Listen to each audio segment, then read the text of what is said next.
Take that down. What's up, good people? What is up, good people? Hi. Damn. Turn y'all up.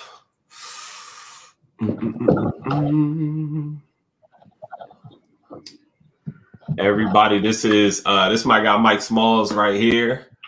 This is Dr. This is Shania. Hello. Did I say that right? You did. Okay. All right. Cool. Got you. We appreciate y'all joining us. We're gonna let the people get in. We're gonna if y'all are in here, y'all know how we do this. If y'all are in here, make sure y'all let us know y'all are in here by putting something in the comments. Let everybody know that you in here. Let us know where you at. Ali, say hello. What's up, good people? So we should be live on all platforms now. Let me X out of all of those. Wifey up in this bad boy. Storm is in the building. What is going on?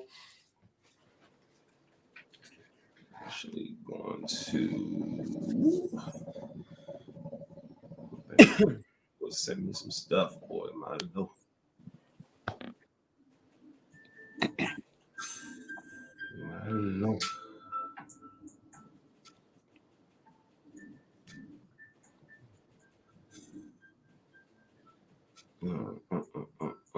We're going. Y'all in this joint. What's going on, Fiji? Up in here, Nene up in the building. Chantel is here. Tanya is always in here. What's good, y'all? Hola. What is up, good people? We got a couple of things to talk about. All right, we're going to go ahead and get this thing started. So, y'all know how we like to. Y'all know how we like to start this. We like to start off by talking about our wins. Oops, I'm sorry. I did not introduce one last person. This is Miss Coy. Miss Coy, how you doing? Hey. This is Mike Smalls, and I believe you know everybody else. I am Backpack Jeff. What is going on? Jazzy up in this place. How you doing? So y'all know how we like to start. We like to start off by talking about our wins. Somebody tell me something good that's going on. Tell me something good that happened to you this week. This month, this week been a little crazy. Just came back from Juice's birthday trip. Amazing trip. Came back to one of the guys who owns 310 Studios. Being able to literally jump in there and having studio sessions set up. So a couple poetry projects are going to be pushed together amazingly when you got professional backing. So that's going to elevate, I think, three projects that I got in the works right now. So that's going dope. Some more advancement with the clothing line. Samples is in, couple changes being made, but we got the mass order coming up. Website is coming together. As much as I hate putting it together myself, that shit is so tedious. But it's bro, I'm telling you, doing everything hand by hand is you get to build it the way you want to, but it's tedious. It's tedious work. And then I got a couple people in my friends' family that have made some advancements, some announcements coming with the Sapio Census team. So we definitely gonna let them tell y'all about that. But Russ, it's been a great week. It's been a great week. I love it. Chef Nikki, what's going on, Queen? So for me, so this week finished up another cohort at a juvenile detention center. We are starting back again. And this time we'll actually be going all the way into the end of June. So that's dope to be able to go in there, have that impact. Just scheduled a meeting yesterday with a juvenile detention center. I'm sorry, not a juvenile detention center, high school. So I'm going to be doing programming now at one of the local high schools here in the DMV area. So super excited to start that. We have that meeting on, this is like our third or fourth meeting, but we got that next meeting on Thursday. It's all a part of the process. Man, I did a whole bunch of work on different curriculums and stuff like that I'm working on. So that's super positive. Started my youth mentor group. So if y'all have youth, I'm saying between the ages of 10 and 18 years old. I now have a mentor program for them. We meet every single Tuesday at 5 p.m. via Zoom. So that's super amazing. Just kick that off. We got some families that's already in there, so y'all will start to see more promotion on that end. Baby Jeff turned 6 months this week, and he's a grown man now. You know what I'm saying? Time to start getting him on the payroll, man. He's gonna be our little creator. I love it. Anybody else? Any wins that they got? Any wins that y'all want to share for this week? I don't want to jump in. Can y'all hear me?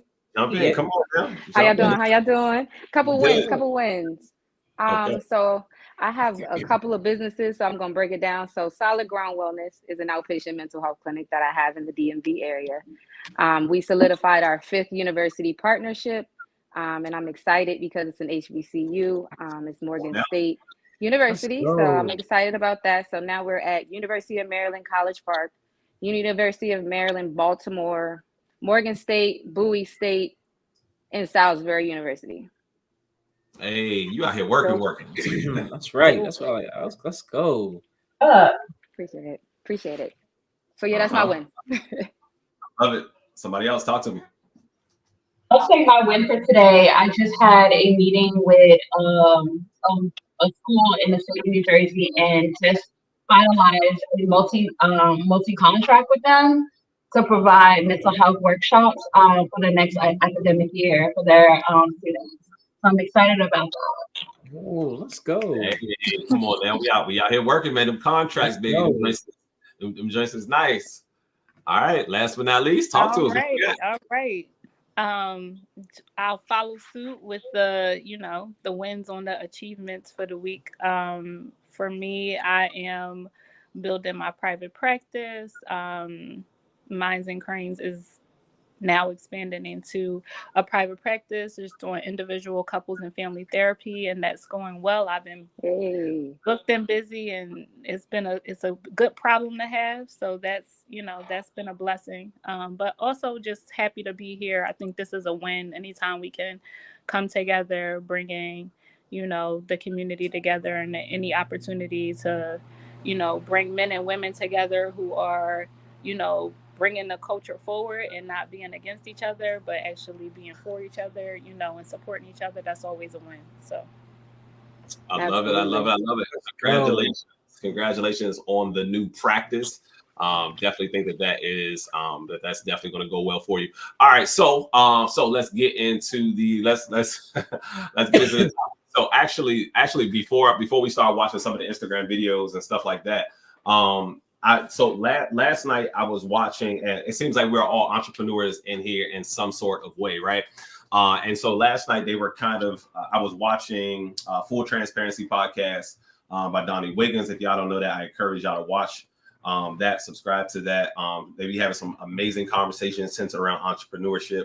And one of the things that they were talking about was mental health. Go figure, we have several mental health experts that are in the building today. And one of the things that they were talking about last night in regards to mental health, they were actually talking about how sometimes people, I'm going to say people, but mostly men, tend to suppress different emotions and never get too high up, never get too low, don't tend to share their wins, and just kind of emotionally, number one, emotionally suppress. Then number two, just don't let anything emotionally kind of get to them. So the question is, number one, is this healthy? Number one, okay. Number two, on top of is this healthy, what's some advice that you would give to people who suppress their emotions? And then have you ever experienced, or are you experiencing or dealing with this? I know that was a 3-part question, but if you need me to go over it again, I can. Hopefully I remember it. That was a lot. It definitely was. Anybody want to go first? We can let the guest go first. I'll start. So for sure it's unhealthy, and whether you're a man or female or non-binary, I think just suppressing your emotions in general is not healthy for a multitude of reasons. One, when we suppress our emotions, we're not getting our needs met by the people who love and support us. They don't really know how we truly feel and how to meet our needs. Also, we're telling ourselves that however we feel is not important. We're invalidating our own emotional experiences as well, right? And so if we're talking about someone else not validating our emotions, we also need to examine ourselves and ask ourselves, are we validating and providing room for our emotions to be able to flourish, to be able to be revealed, to be seen, to be heard and felt? In addition, I would say by suppressing our emotions, we're basically, depending on who you have in your life, you're modeling that for other people, right? And so, like you mentioned, that where all of us are entrepreneurs, we may have younger siblings or relatives or whomever are watching us, so they are witnessing and observing you not expressing yourself, so they think it's okay. And I think the last thing, so I'll make room for other people to give other reasons why it's unhealthy, is that we basically are saying that this is okay, right? And so we're passing we're giving this messaging to society that it's okay for men not to express their emotions, and that there need to be this even keeled person. And if they do express their emotions, it have to be extremes or like, aggressiveness or excitement when it comes to sports or whatever the case may be. You've got to pigeonhole men in this position of what emotions are acceptable, and then that makes it really challenging when it goes into relationships, because we're social beings. We all want to be connected in some capacity, whether it's romantically or platonically or in a workspace, so that when something does come up or we are in connection with another person, we issues may arise because the other person who you're in relationship with not only don't know how to meet your need, but also have a hard time. You're just having a hard time kind of flourishing as a relationship because you're kind of suppressing aspects of yourself.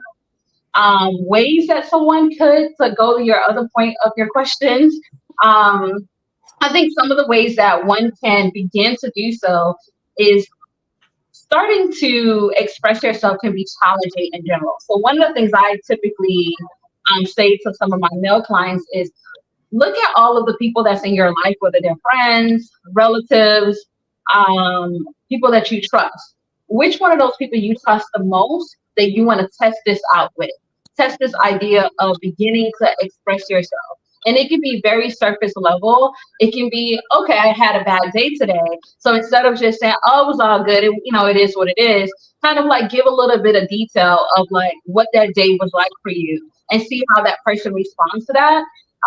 If they respond in a way that feels, that you feel heard, or you felt like they comfort you, or they basically provided room for you, then I would say test that out again the next day.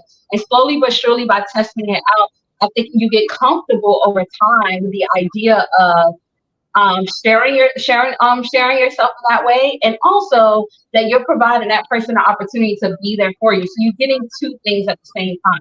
So I would say I would start with that, and then I'm going to make room for other people to speak, because I have a lot of other thoughts on this as well. We appreciate it. Thank you. Thank you. Somebody else, talk to us.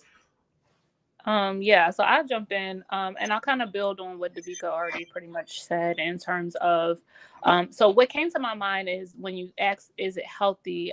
What came to my mind is generally no, right, to suppress your feelings, but there are times where it's protective. And there are times where there are certain spaces where if you don't feel emotionally safe, then when you're emotionally suppressed, that's just information to you from your body that you're not safe in that space.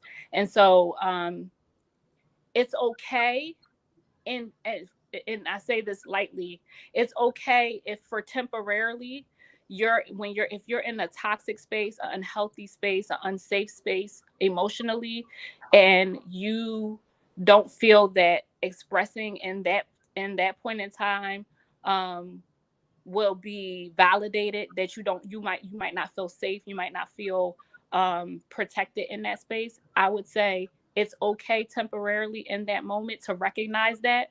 But to Dabika's point, I think you have to be sure to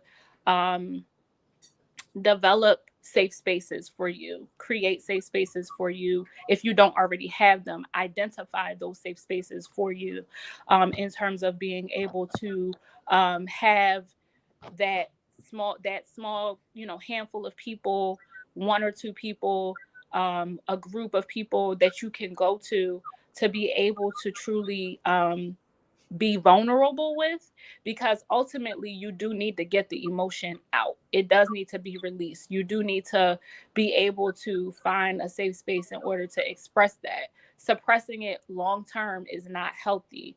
Now, like I said, in the short term sense, when you're in spaces where you don't feel safe, then I say that it serves as a protective factor. But you just have to there takes a certain level of self-awareness, right? To know, like, okay, this is okay for me to do in this moment because I need to protect myself. I don't feel safe here. But also I need to be intentional about still finding a place to be able to express this. So I'll leave it there and say, and just add that much to it. Woo. Okay. Well, y'all did that. Right. I think the only thing I would add is that I'm always speaking from a cultural lens, specifically a Black lens. And I think that one, it is unhealthy to suppress. And I think very much so, like Shania said, you have to know, person, place, things. You got to know where you are, what you're dealing with. But I think culturally, African American men, Black men have been taught, to suppress, and they've been taught that, you fall down, a reaction to a little girl falling down, a little boy falling down is totally different. Oh, he all right, and so from an infant, we've been taught to suppress these emotions. And so that takes a lot of unlearning. And so I think that as a culture, we have to be graceful when it comes to these things. That we can't expect this overnight, like phenom, where it's like we're gonna meet a man or it's gonna be our brother and they're just gonna be honest with us, off rip. It takes time. But more specifically, I think that we have to do it because, to Shania's point, it affects us. It affects us physically. Like if we start to talk about what we deal with in terms of physical health, we start to see that African American men have a lot of, heart issues, have a lot of blockage, congestive issues. The same with Black women. And those are somatic symptoms. That's trauma, that's emotions being suppressed sometimes that are showing up physically. And so just being aware of how our mental impacts our physical and how, society has taught us to be here. So one, I don't think it's healthy, but I do think in certain spaces, you need to protect yourself. But two, I think that we as a society just need to have grace with one another and do better at encouraging one another to express, ourselves, just for the sake of just our community. Love it. Go ahead, All Mike. right. Well, I feel like that was the show. I'll talk to y'all tomorrow. Yeah, well, we came. I 100% agree with everybody who spoke. I think that I think a lot of times when we hear specific words, it triggers a specific response. Like we hear suppress and automatically we're like, oh no, that's bad. But like Shania said, it was like there's some times where you might need to hold back a little bit because this may not be a safe space, or they may interpret something. Your impact may be different than your intent when divulging emotion like that. I do think we need to do a lot of work, especially when it comes to men, when it comes to opening up and divulging those type of feelings. But I also think men also need to do a lot of work with how we convey it. You know what I mean? Because I can be angry and convey to you that I'm angry in a respectful way, and and you can like, oh, okay, you know what? I get where you're coming from, as opposed to yelling, screaming, and throwing things. You know what I mean? Like expressing emotion can come across a bunch of different ways for one emotion, and not all expression is conducive to the type of situation that you're in, right? So I do think 100% that we do need to do better with opening up. I don't think that like she said, long-term suppression is something that we should do, even though that's what we're taught to do. But I do think we need a little bit more emotional intelligence as men to be able to convey how we're feeling in a way that's digestible for anybody we're trying to speak to. Yeah, I like that. I like that. I definitely. So I'll say this, right. Admittedly, I am a person who suppresses a lot of emotions because I don't want my emotions to control me, and I think one of the parts that I'm kind of learning through this process is um, acknowledging the emotion for me doesn't look like I have to feel the emotion. I can just express the emotion, right? Like if I'm sad, like or I don't feel well, or I don't feel, you know what I'm saying, something like I don't have to sit in it. I can say it, speak it, recognize it, and then try to shift my emotion. It's something that I try. It's something that I try to do. I don't know. Is that like a positive thing, or is that like a I say that to some of my kids. Feel the emotion, don't be the emotion. Okay. All right. Cool. Mm-hmm. All right. So I'm still here. All right. So let's get it. So before I start this first video, y'all have? I want y'all to kind of think of any topics or anything like that y'all wanted to talk about, and then we're gonna talk about them. But we're gonna get into this. We're gonna get into this video. We have a group chat on Instagram in which we send different videos, and they kind of help us talk about some spicy topics. All right, here we go. Let's get into the first one. We're gonna let y'all think about the topic that y'all want to discuss, and then we're gonna go here into this one. All right, let's do it.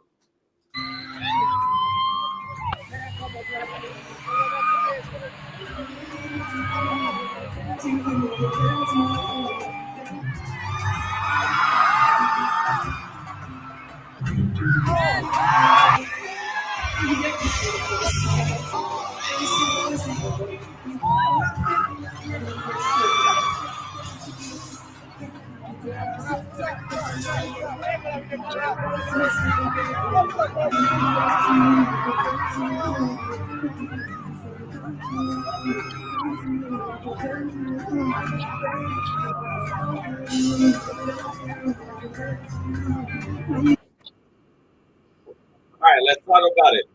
Is it just entertainment? Is it just entertainment? Ladies, if you there with your guy, are you going up on stage with Usher, with whoever this guy was? I don't know who that was. And then to my fellas, are you comfortable with your girl going up on stage in this type of atmosphere? Like, what's going on? Is it just entertainment? I'm gonna go last. Y'all already know how I feel about. I'm gonna go last. We talked about this for the whole Keke Palmer situation. Cat got your tongues? What's happening? What's going on? Is it? Oh no. So I'll say this. Every relationship have different rules. Sure. And so for me to make a blanket statement based on the rules of my relationship would be unfair. Right. So I'll say that's my disclaimer. I would say that depending on the context of the rules of that relationship, if that person, if those, whether it's two people or multiples, right, that feel like their partner going on stage doing that is not necessarily breaking the contract or the rules of their relationship, then who am I to say that that is risque or they shouldn't be doing that? Now, as far as the rules of my relationship, right, which is slightly different, to me, if I was going, first of all, I'll have a conversation with my partner about whether or not how he feels about bringing that amount of that type of attention or going on stage and what that would look like for our relationship. For me personally, I would not make certain decisions. I would not make decisions that I know is going to affect our relationship, right? And these are conversations I think that's important to have prior to. The other thing that I would say is that if my partner was okay, not saying that that's the case, but if my partner said, okay, you can go on stage, but like you still need to be, you still need to condone yourself in a particular way, I think that based on the rules of my relationship, then I will operate in that capacity. But I can't say, I don't know how anyone else feels on this topic. I but wouldn't go up. Simple. I wouldn't go up. I mean, if I'm with my man, I think it's disrespectful. That's me. For me, I wouldn't go up either. I just personally was just like, I don't know the rules of other people's relationship, but I personally wouldn't go up either. Yeah. No, I'm 1,000% with you ladies in terms of that wouldn't be a decision that I personally made to go up there. Even if I'll say this, even if I didn't have a man. Okay, so that's irregardless of me being in a relationship, like me personally being public in that way, going up, like Yeah. and in the public in a public forum that way, in a public venue that way, I should say, that's not me. That's not who I am at the core. But at the end of the day, I'm very to Dabika's point, I'm very careful to judge people based on my own, core values and beliefs, because not everybody's core values and beliefs align with mine. So for that reason, I don't know what's going on.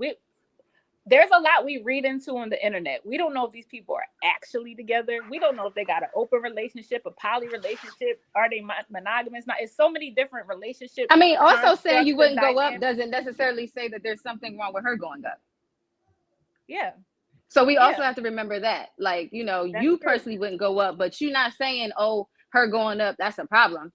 Absolutely not.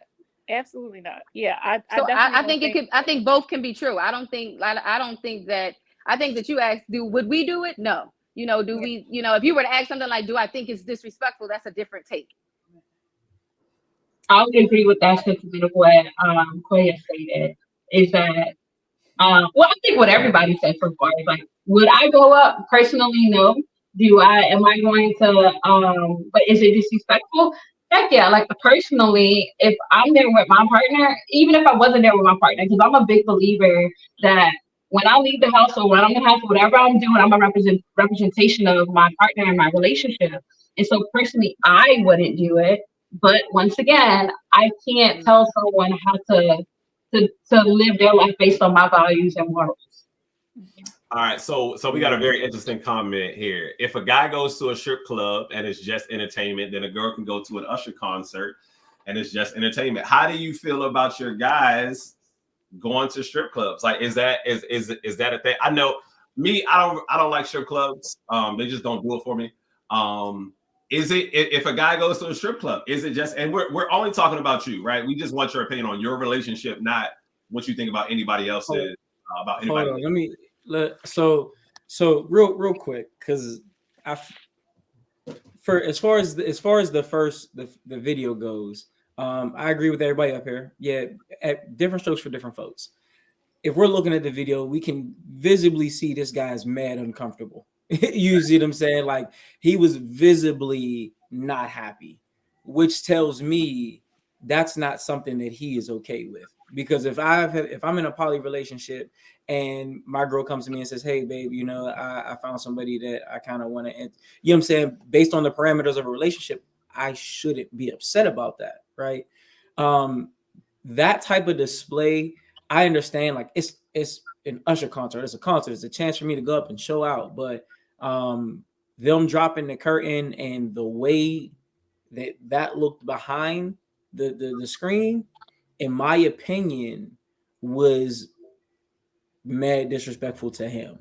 Yeah. You know what I'm saying? I feel like it was mad disrespectful to him. Now, it's one thing if, you know what I'm saying, you went up there and you sat in the chair, he sang to you or whatever, blah, blah, blah, cool. Like, me personally, if I'm at an Usher concert with my girl, she's like, "Oh, babe, I'm getting caught on stage." All right, babe, not a 10, keep it at a 2. Go ahead, get your moment. You know what I'm saying? Have your moment. Because I know it's a memory. You're gonna be able to talk to your girls about it. I don't want to stand in the way of nothing like that. But like, understand, like she said, you're representing us at this moment in time. You know what I mean? And the moment I feel like you stop representing us, there's no more us. Yeah. You know what I'm saying? Because if I do the same, it's a whole thing, right?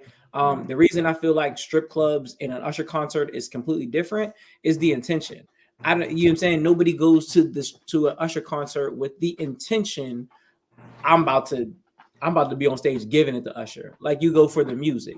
You know what I'm saying? Now we understand when you go to a strip club, you understand what you're going to see, right? So I would never tell my girl like, no, you can't go to no Usher concert. But I've heard of women telling their man like, yo, I'd rather you not go to strip clubs.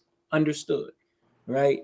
Also, at a strip club, everything is, I mean, that environment, that's kind of something that everybody is engaged in. So it's not, you're not being singled out. It's not, there's nothing going on that's taboo in it for that specific, you know what I'm saying, for that specific situation. And I think that's slightly different. But I do get the comparison. You know what I'm saying? But me, yeah, nah, you can't go up on stage, do that, and expect to come back to the same relationship that you left in the crowd. I'm sorry.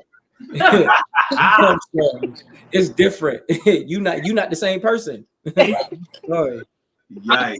That I apologize. So the video, the way my screen is on while I'm watching you guys is very small. So I didn't even know her partner was there. And the camera kept moving, and all I kept seeing Yeah. was someone was dancing on stage. And then I thought the person who was holding the camera was holding it unsteady and kept moving it. So I didn't even see.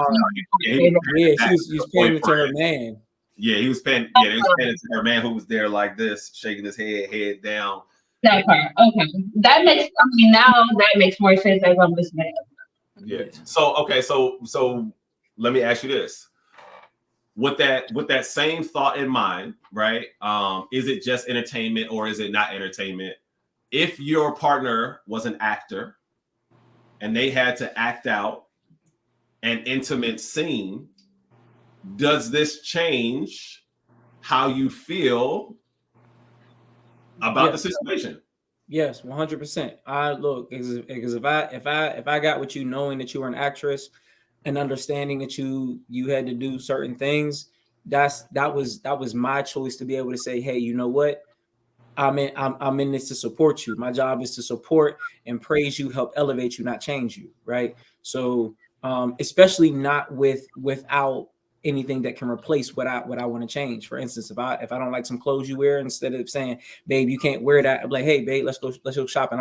Let's get some stuff that I want to see you in. You know what I'm saying? Like that's my job, right? So as an actress, if you got to do a sex scene, I mean, at first my little man pride might have to take a little hit, but you know what I'm saying, when I get into my supporter mode, when I get into the best friend, no, listen, when I get into the best friend, I'm like, oh babe, come on, you should have lifted your leg like this. Oh babe, come, I like that face you made. You know what I'm saying? Like my job is to make sure that you're comfortable, because I mean, you know what I'm saying, that's just me, because I don't want you going to work worrying about, okay, well, I can't do this, and because I'm saying my husband's gonna see it. No, I want you to do the best that you can in the field that I agreed to date you in. You see what I'm saying? Because I want the same. I want the same.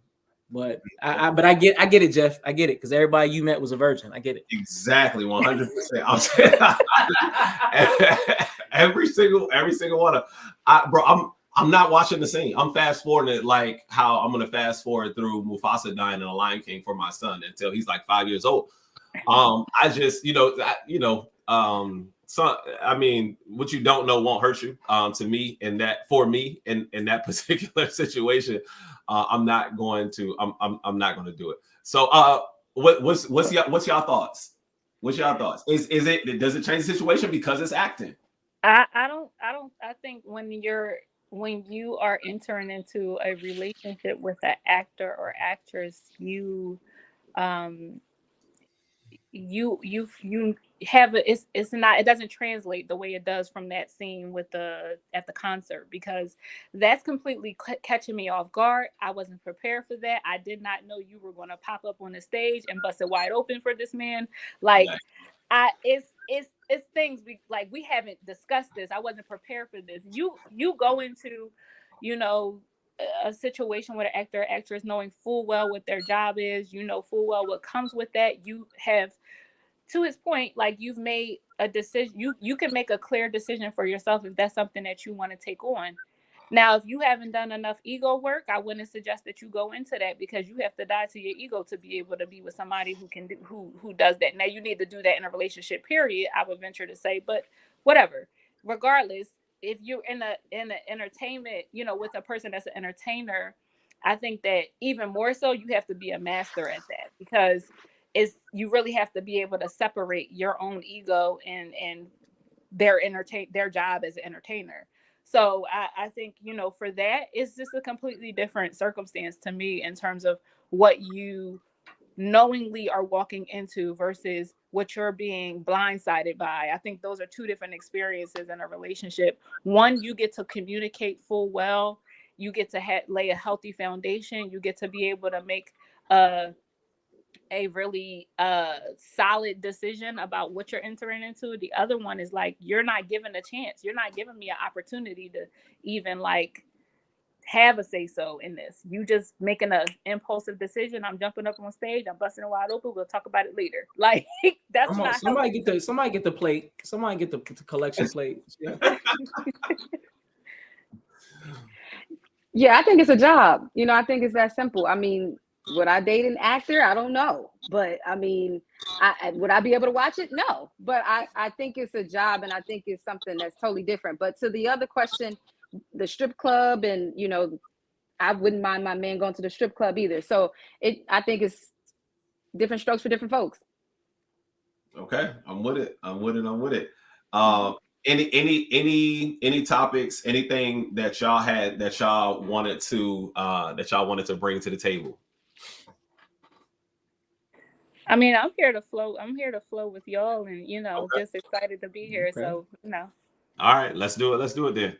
Let's go to the next one. All right, so anonymous. My wife of 8 years quit her job because she said I make 6 figures. All right, my wife of 8 years said she quit her job because I make 6 figures. I would be okay with that, but she has 3 kids from her previous relationship that she expects me to fully take care of while their father lives his best life. When she had her job, I was okay with him doing nothing, but now that she quit, I'm not willing to take care of everyone while she sits home and does nothing.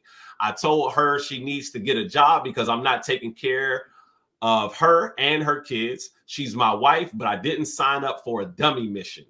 If you was in my wife's position, would you get a job? I'm really about to pack my shiznai and leave. I'm leaving her. What's your thoughts? I think they both wrong. I think they both wrong. Oh, all right, man. I think they both wrong. All right, I'm gonna say this. If you come home one day like, hey babe, I'm so proud of that promotion, I quit. Hold on, we needed to talk about this. You see what I'm saying? This needed to be a conversation. This affects the household. And it's not to say that I wouldn't, if my wife came to me and was like, hey, you know what? I feel like you're making enough money. You know what I'm saying? I feel like this would be beneficial to make this type of switch. Let me be at home. We could stop paying for childcare or this, that, and third. Like I could do other things. It would free up my time to better invest my time into the family. Cool. That's a conversation. I can voice my opinion. You can voice your opinion, and we could come to a decision together. You come home just like sugar daddy's here. I quit. I'm living the easy life now. I got an issue. You know what I'm saying? Now my issue with bro is you did sign up for that. You married her. You married her and her kids. Exactly. You know what I'm saying? Like, listen, them kids. Hold on, wait. We just talked about whether or not you understand the situation you're getting into. 3 kids from a previous man, and you married her. You knew what she came with. You knew the dad wasn't doing. Is what she came with. Right. That's why I said they both wrong. Because it wasn't a conversation. She took away the energy that she wasn't giving in the beginning. Yeah, she wrong for that. But you also like I'm gonna put it this way, right? Me, I had a stepdad who stepped up. Y'all have heard me talk about my stepdad before. You know what I'm saying? He didn't always do the right thing, but he always did a thing. He was always there. He did his best, right? And the more he tried, the more he got it right. I will forever be indebted to my stepdad for the things that he did that a lot of men feel like they don't have to do. But at the end of the day, you married my mom. You knew I was there. You know what I'm saying? When you said I do for better or for worse, you know what I'm saying? Those don't come with that didn't come with a stipulation. Worse though, like the worst is like if the worst happens. Like it seems like she created the worst because she's like, yo, like you know what I'm saying? You got it. Right. No. So like I said, I'm not mad at him telling her to go get a job. I'm not mad at that. But for him to be like, I'm not about to take, the only reason he wants her to get a job is because of the kids. Now, if it was like, hey, babe, we've been in financial trouble and we're trying to work it out, and you was helping, I was helping, and she just was like, I don't want to do it no more. Yeah, no, you're wrong. But like, he's just like, I just don't want to take care of the kids. You was already taking care of the kids and her. That means granted she was helping on my taxes. Oh yeah, of course now. Yeah, definitely. All these jokers on my taxes. And I mean, they already as you should. Still got no job. And right. I'm taking the tax return and I'm not giving you none of it. No, wait, let me get this straight. They're married, right? He did say my wife. They're married 8 years. 8 years married. Yeah. You knew this. Your dad are at this point. No, you can't just dip because you don't feel like taking the whole responsibility. Like that's what a man supposed to do. In my opinion. You know what I'm saying? I'm not saying that he had to take that responsibility dating her. If he was like, you know what, I don't want to do this. You're not wrong for that. But once you make that commitment and you start investing in these kids and you just about to be packing up and going out of these kids' life because something that their mom did, like, yeah, I don't rock with that. I mean, my opinion. Kids' lives, I'd just be going out of her life and then I would have less responsibility with the kids. But I mean, that was the whole reason he wanted her to get a job in the first place. So you're gonna leave a relationship he was in for 8 years. She don't have to get a job. And she gonna get half of what you got. She don't have no job. It's cheaper to just stay. Man, listen. I was about to say that. Like you already gonna take care of the kids either way. You came here with 3 kids. We definitely signed that prenup. And he married her. Kids is like $300,000 per kid, right? He married her. Thanks. Okay, y'all go ahead, and then I'm gonna go ahead because y'all. Anybody else? Any thoughts? I agree. I agree with him. I think they're both wrong. You don't have to agree with him if you don't want. No. You noticed I was shaking my head the whole time. First off, Jeff, I made a good case. You know what, Jeff? Meet me in my chambers. When you marry your mom and her kids, you marry her and them kids for better or for worse. Johnny Cochran over here getting OJ off the murder trial. So if the ring fits, yikes. Oh man, it's touchy because I'm gonna put myself in this guy's shoes, right? I did marry her for sure, and part of that was the understanding when we went through marriage counseling. We talked about finances and stuff like that. Now he's making 6 figures, which could be anything between 999,000. But it doesn't seem like to him that he has like, FU money. You know what I'm saying? Like he look with you now taking this away, like you could be our vacation money. You know what I'm saying? At the listen, if we're trying to vacation, you know what I'm saying, in a month or something like that, and it doesn't seem like he has enough money to live the life that he wants to live and take care of all of these responsibilities. So that's why in this instance, I would side with him. Is because he's now having to shoulder more than just the responsibility of taking care of the kids jointly. Now I have to take care of them individually and independently. Like this is my thing. And then on top of that, he's also saying no help from their dad, which if she has a job and I got a job, then we don't really need that. Dad can do whatever he wants. I don't care. He can have child support for X amount. That's another question. Is the dad's on child support? Like, why is the dad's not kicking? But that's neither here nor there. We don't know their situation.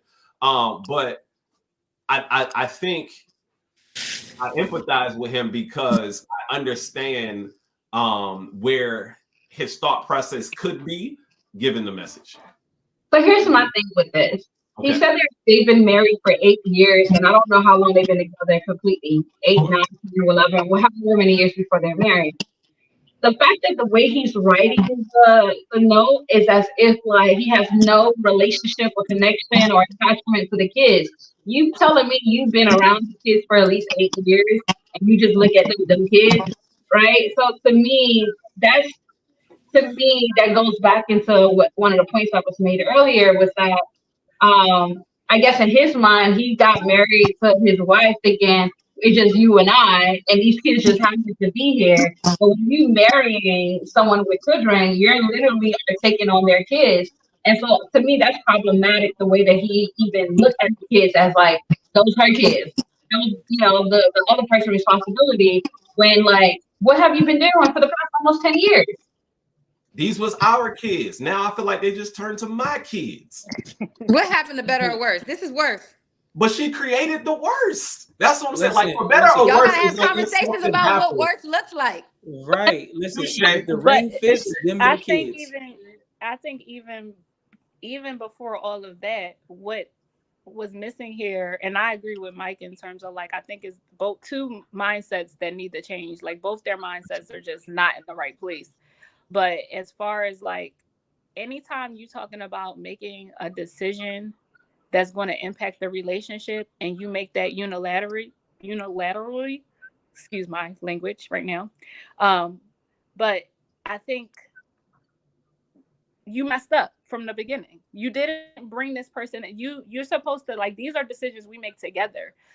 6 figures, to your point, can be 100,000 to 999,000, right? 100,000 or whatever. 6 figures on the low end ain't really enough to be out here like taking care of a family of 5 with one person. Like if you talking just like bare, like the bare $100,000 mark. So that's a conversation. That's something you don't make a decision independently for our relationship without sitting down and having a real conversation about what our finances look like. Can we afford to make this decision right now? If we want to make this decision, if you do foresee yourself wanting to leave work and all that, let's talk about that. Let's create a plan to make sure that we can build to the point where we can be in a position where you can leave your job. And what needs to happen in order for us to get there? There's too many steps that were missed in order to get to the point of you just being able to be like, oh, you hit 6 figures, I'm out. That's, to me, a very selfish move. And on the other part, as someone who's entering into being a bonus mom, there is no you have the responsibility of the kid until as long as it's convenient for you. And then when it's not convenient, now it's like, wait, let's talk about it. No, when you enter into that, that's why you should have these conversations on the front end about what's this going to look like and how this going to play out, for better or for worse. For better, meaning all parents are involved doing what they're supposed to do, being responsible, and for worse, God forbid, this other parent is not on the face of the earth anymore. What do we do? I just had a conversation not too long ago where my fiance asked me about if I would be like, if something happens to his son's mom and something happens to him, would I take care of their son? That's a huge decision to make. Those are the kind of conversations that you have to have coming into. That's a decision that his mom made to put me down as the next person that would take care of her child if she's not here, if he's not here. You don't get to choose when it's convenient for you to show up and be that person's your parent, period. You just don't. Ooh. If that's not what you want, then don't enter that situation. So can I let me ask this? This is on topic, but not on topic. Not about that, but a conversation we had long time ago. I just kind of want to get y'all opinions on it. So let's say you're entering bonus mom territory, right? And the mother of the child, not you, right? The mother of the child has another child that is not your husband's child, right? Mm-hmm. Something happens to that mom. You all take the bonus child. Do you take the other child too? Would you want to take the other child? I would, if the other child's father wasn't so they would have the primary responsibility. They would have the you know, like Let's say they locked up the in jail person. doing life. But say like if they weren't, I would be open to that for sure. And let me say this too. I'm a little biased because I come from a blended household. I come from and to be clear, it wasn't like Brady Bunch. Like my mom and my dad did not get along. But as far as my sisters from my dad's side, my mom was always down for like if I wanted them there, she was always like, they can come, they can be there. Now she could give two flying craps about my dad and still don't. But at the end of the day, when it came down to the kids and making sure that my sisters and me were together, she was always like, they can come whenever they want to. So for me, that's like, yeah, you have to plan around that, all the things, but that just would not be a question for me in terms of like my bonus son has a sister. And so at the end of the day, she can, if that was the case, absolutely. She here. We just dealing with it. She here. Like that's his sister. He loves his sister. And I know that his mom will want her kids together. So that's just what it's going to be. Okay. I would agree. As you ladies know, I lost my mom when I was 11, and me and my brother don't have the same father. But it was very important to keep us together in that loss because we were the only two people on earth that could understand what each other was going through, right? And so I would do that simply because I believe that sibling like time, that sibling, bond is so much more necessary when your parents are gone. So I would do it personally because, I know it benefited me. I know it benefited me and my brother's relationship, and it definitely helped in our grieving.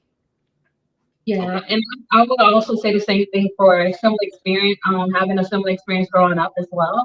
Like my siblings' mothers are amazing. I get to go when I go home. Home for me is Miami, and sometimes I go to Connecticut where my other siblings' mothers, because my dad and my mom only had me, but my dad also had kids from two other women, and I get along with both of my siblings' mothers, and they treat me like their daughter. I can go over there and stay over there for the weekend for a week. It's not a problem. And so for me personally, I know how that experience was for me to be able to enter that space and be treated equally as my siblings who had their mom around, and I can still do that as an adult as well. I love it. All right, let's get into one more topic here. I actually love this conversation that was happening in this chat. All right, let's get to it. Difference between a woman that wants to be a wife versus a woman that just wants a husband. Oh, you know what? I think most of us are bred to just want a husband, whereas to be groomed and trained to be a wife means to understand how to respect masculine energy, how to truly be inside of your feminine, which means trusting the leadership of your partner, because feminine chooses certainty. Feminine doesn't choose flow, because feminine is flow, right? Feminine energy. When we choose to understand that it is our biggest opportunity to seek out the needs of a man without him expressing them, I think a beautiful opportunity for us to empower that man and ride through the storms. I feel like we live in a weak generation where things get hard and people immediately are like, oh, I quit. This is too hard. And that's like, it's never going to hinder you the result you want. If you keep quitting, it's to be groomed as a wife means it's compassion, it's longevity. That's where marriage starts. When you get married, you say, I do, it starts. Whereas other people, it's like when you get married, I made it. No, you didn't make it. You hate that man. You hate that woman. Y'all can't stand each other. You don't care enough to not disrespect each other or call each other out of your own name. You don't care enough to not want to sleep on opposite sides of the bed when there's a problem. You don't care enough to have the hard conversation so that you can move together more powerfully. That's just to have a husband. But when you want to be a wife, things are different, in my opinion. All right, so let's talk about it. What's your thoughts? Is there a difference between being a wife and wanting a husband? And what's that lens that we're looking through? I don't want to be a wife or want a husband, but you know what I'm saying? It's Come on, Mike.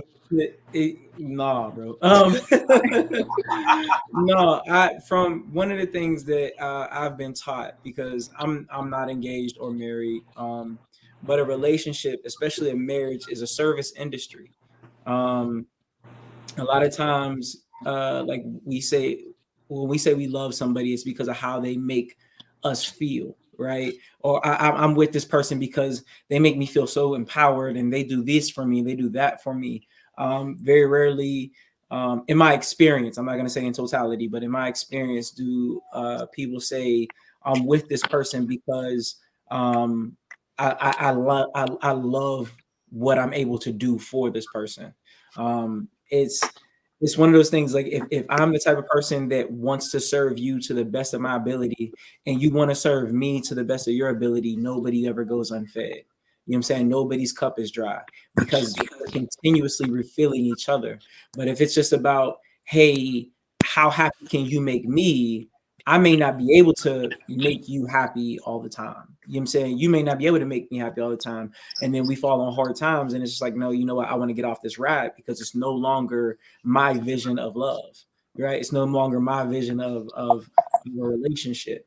I do think that once you switch from saying, hey, you know what, I want a husband, and I want to be, you know what I'm saying, and be married, to, I can't wait to be a wife to somebody, and vice versa. Like, I can't wait to be somebody's peace or somebody's protection. I can't wait to be somebody's husband, even in the hard times. That's like she said in the video, that's when it starts. That's the starting line. But that's a race you should be excited to run, as opposed to being relieved that it's over. I love it. Ladies? So short answer, yes, a difference. For sure, in my opinion. And in full transparency, this is my second engagement. My first engagement, I wanted a husband. This engagement, I want to be a wife. And the difference between it is, I was younger at that time. And so in the first engagement, it was about meeting others' expectations and society's expectations, in terms of like timeline, in terms of optics, in terms of, wanting to please other people, and wanting to just fit in that box, or in that standard of what is set in the world. But not really having a real understanding of what it takes to not just get married, but to stay married, right? And so for me now, I'm coming into this being my second engagement, my entire mindset is different. The amount of work that I've done on myself, in terms of the internal work, the therapy, the trauma work, all the things, so that I can show up as the wife, so that I know how to serve, so that I know how to be supportive, so that I know how to love him properly, so that I can receive love properly, so that, all the things that will help us to be in a healthy relationship.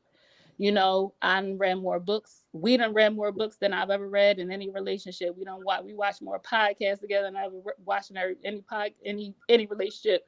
Therapy together. All the things to make sure that we're trying to get all the possible tools to be as healthy versions of ourselves and for each other that we can be.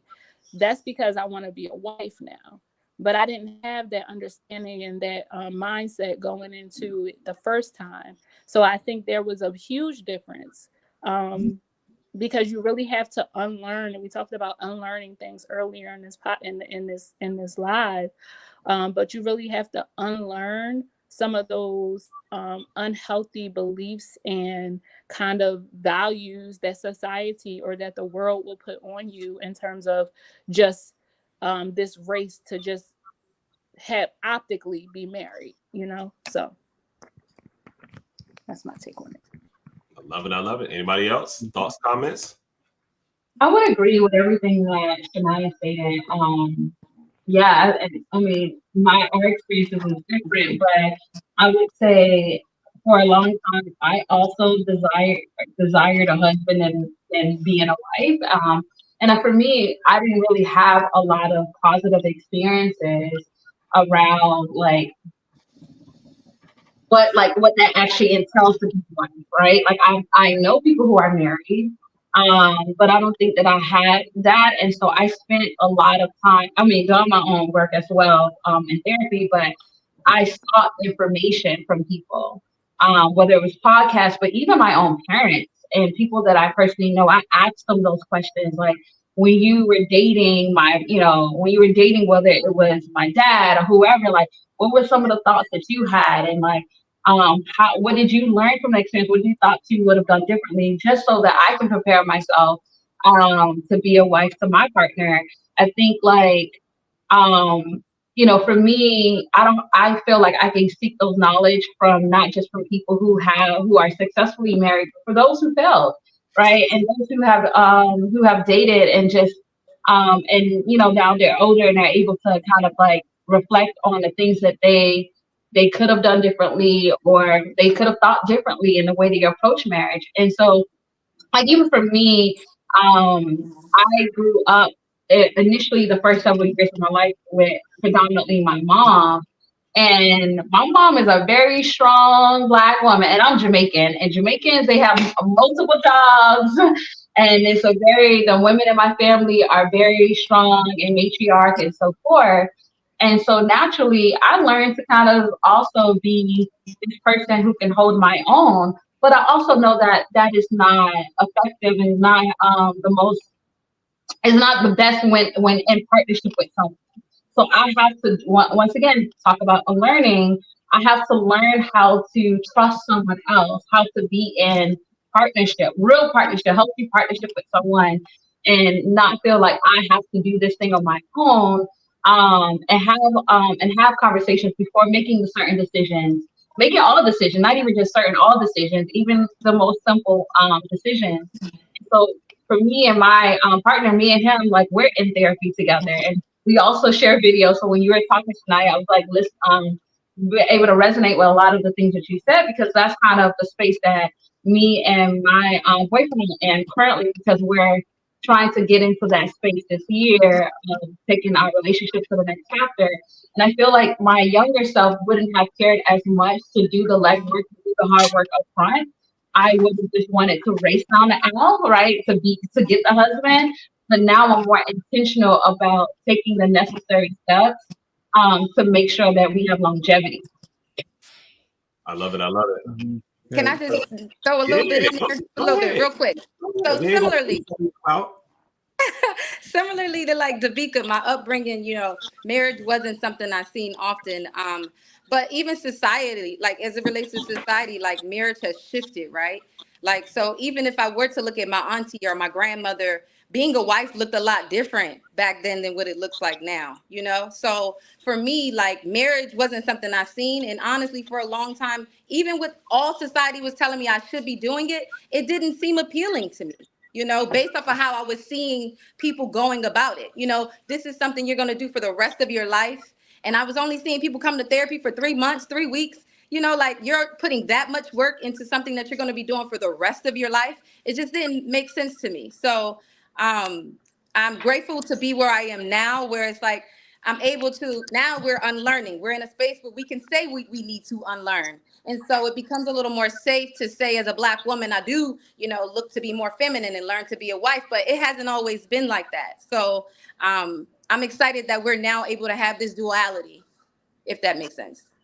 I love it. I love that idea of ongoing marriage counseling. I actually really, really like that.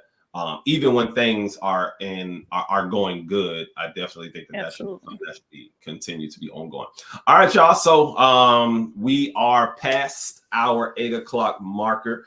We definitely appreciate everybody for joining in. If y'all want in the comments, just drop a tat in the comments for us, please. If y'all still here with us, drop a TAT in the comments. While they are doing that, ladies, if y'all want to close us out with anything, if y'all want to give us any closing remarks, y'all can go ahead. It's been great. In honor of Black History Month. Come on, community. Come on,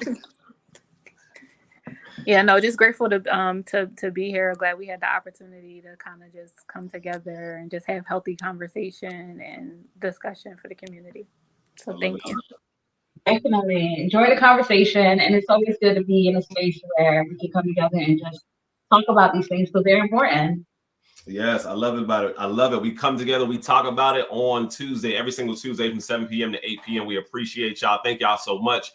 Again, this does not happen without every single last one of y'all. To all of the people that are on Instagram, to all of the people that are on YouTube, we appreciate y'all. Make sure y'all hit that subscribe button, ladies. If y'all want to drop y'all Instagram handles in the chat, make sure everybody is following y'all. We want to make sure that y'all get love, that y'all get support. One thing that we have here is a very, very supportive and active community. So any of the services or anything like that that y'all are offering, definitely want to make sure that we are connecting with y'all. If we can help y'all, if we can come on y'all lives, if we can, if there's anything that we can do to continue to help y'all on y'all journey, if that's sharing a post, if that's coming into your live, if that's sharing your live, any of those different things, definitely want to make sure that we are doing that. Y'all know my motto. My motto is always stay in your bag, so you never ever got to chase the bag. And as always, my man Mike Smalls is going to take us out.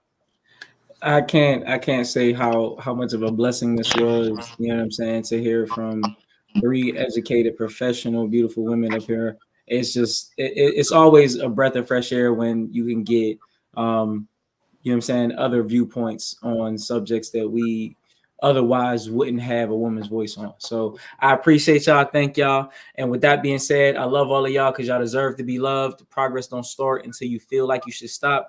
And ignorance can't exist if you have sapio-like senses, because knowledge is a choice and feeling is a privilege. Holla at y'all in a minute.